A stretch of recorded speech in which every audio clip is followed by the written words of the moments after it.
মেয়েরা কিন্তু বয়ফ্রেন্ড হিসেবে তেমন কিছুই চায় না। তারা শুধু চায় বয়ফ্রেন্ডের বয়স যেন 20 থেকে 22 বছরের ভেতরে হয়, আর এই বয়সী তার শিক্ষাগত যোগ্যতা হতে হবে বিসিএস ক্যাডার। মেয়ে 4 ফিটের পেন্সিল ব্যাটারি হলেও বয়ফ্রেন্ডের উচ্চতা হতে হবে 7 ফিট।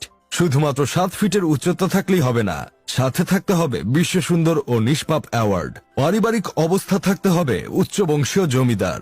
বংশের পূর্বপুরুষরা যদি কেউ জমিদার না থাকে, তাহলে এই ছেলে কোনোভাবেই বয়ফ্রেন্ড হওয়ার যোগ্যতা রাখে না।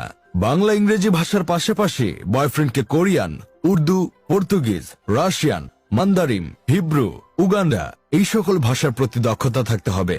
শুধু তাই না, পশু পাখি বিশেষ করে কুত্তা, বিলাই আর গাছপালার ভাষাও জানতে হবে। প্রথম ও দ্বিতীয় বিশ্বযুদ্ধের সেরা বীর পুরুষত্বের পাশাপাশি বীর শ্রেষ্ঠ উপাধি থাকতে হবে। শুধু তাই না, মিশরের পিরামিড বানানোর কাজে অংশগ্রহণ করেছে সেই সার্টিফিকেটও থাকতে হবে। কম করে হলেও 5 বছরের সংসার করার অভিজ্ঞতা থাকতে হবে, কিন্তু কোনোভাবে বউ থাকতে পারবে না। মেয়েরা বয়ফ্রেন্ড হিসেবে এতটুকুই চায়, আর তেমন কিছু চায় না।